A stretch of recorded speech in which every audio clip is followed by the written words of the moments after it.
Mr. Chesrick P. Santa Ana.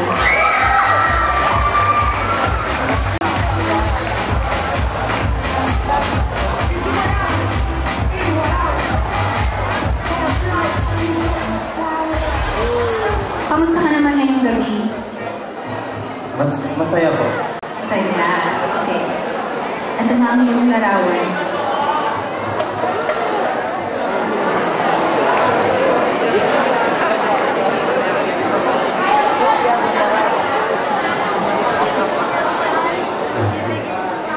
Una po sa lahat, nais ko pong batiin ang mga tiga-Ubaltenyong nanonood dito ngayon. Lalong-lalo na sa mga kabarangay kong San Pascual. Nakikita ko po ngayon sa larawan na isang sigarilyo. Ang sigarilyo ay sumisimbolo ng kamatayan. Ito ay nakakasama sa ating kalusugan. Magandang gabi po ulit sa inyo lahat. Maraming salamat po.